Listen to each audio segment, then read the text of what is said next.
Sounds awesome. Welcome back to the ZI Show with your host, Z Ice. In today's episode, I'm interviewing someone that's very influential, and his name is Stephen Franson. Hi, how are you doing? I'm doing so great. What a wonderful way to start my day. Yeah, I'm so excited to have you on the show. So, the first thing I wanted to talk about with you is, what business are you in right now? So I'm a chiropractor by training. So I have been a chiropractor for 26 years. Wow. I'm married to my favorite chiropractor, Dr. Stephen Franson. And we practiced in Boston for about 23 years. We started the business together as husband and wife. We dated all the way through a 4-year grad program. So we've never known anything but working together. So we started the original Remarkable practice in Boston. We ran that at a really high level for about 23 years. We were really blessed, had a really busy practice, and figured out a few things about building a successful chiropractic business, which is in essence building any successful business. Created systems that we trained up almost 40 chiropractors to replicate inside of our practice. So we were inspired to become coaches and run a practice management company. So that started in, 2012, and it really took off, and we got busier and busier. So at one point I felt like because I was running two busy businesses, I felt like I was riding two horses, and we decided it was time to sell the practice to one of our awesome associate doctors and focus on the Remarkable practice coaching business. So that's what we do now. We coach chiropractors all around the world how to help more people. Wow, that's really awesome, and I love that story. It's fascinating. But a lot of different people have many crazy stories for their first business. So what's your crazy story? Oh, I have a great crazy story. So I was at the University of Vermont trying to figure out what I was going to do during the day because I was bartending at night. I was going to undergrad, and my roommate and I were trying to figure out what could we do all day long to make some money.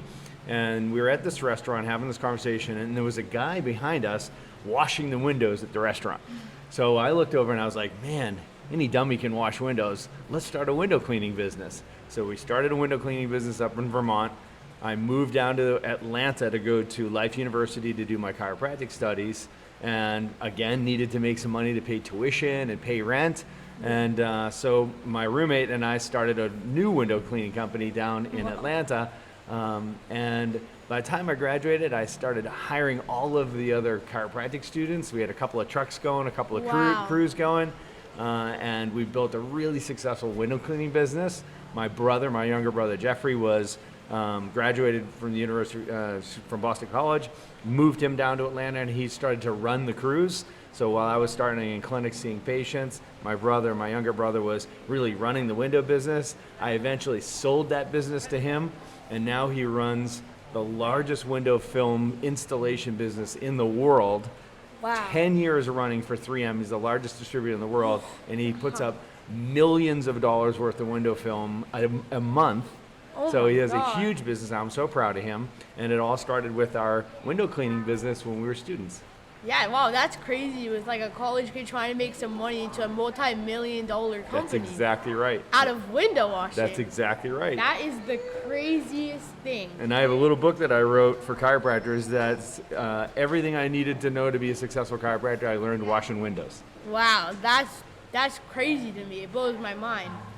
And I know in 2017, you were listed as one of the top 25 most influential chiropractors in the world.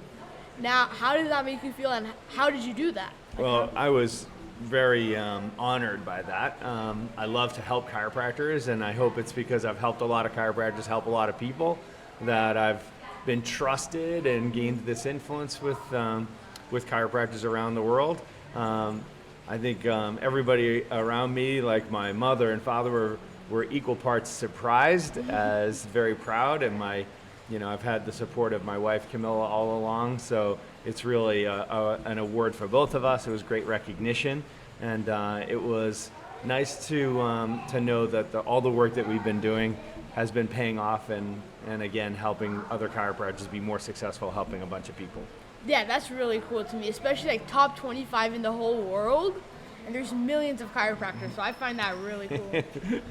You know what? My kids think there's millions of chiropractors too, because they've grown up in a house. We have 7 chiropractors in our family, and I think every adult that they met before, by the time they're like 12 years old, they thought everybody was a chiropractor.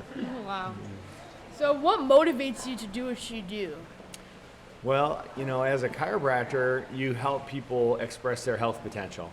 So that in itself is incredibly motivating, right? When you see people overcome health challenges and reach their health goals, but most importantly for them to realize the truth about how their body really works and how it really heals, and they have such enormous potential to be really healthy and happy human beings, and how much we can give them back hope and personal responsibility, because you can really influence your outcomes, like your behaviors really matter.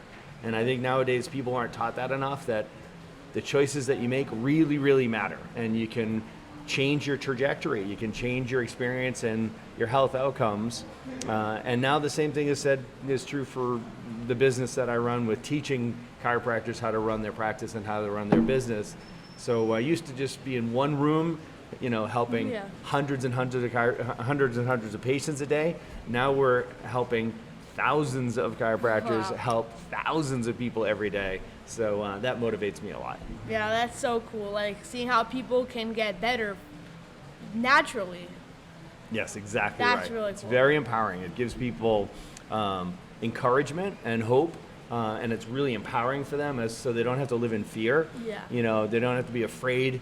I love what Dr. James Chestnut says about getting sick. He said, you don't get sick because of bad germs or bad genes or bad luck, but because of bad behavior, right? So conversely, if you have good behaviors, you can experience great health or get your health back and be a really healthy human being. So it's a lot of fun to be able to teach people that truth, because you see once they get it, you can see that it's called getting switched on. Once they get switched on, they get excited about taking back their health and taking control of their life. Yeah.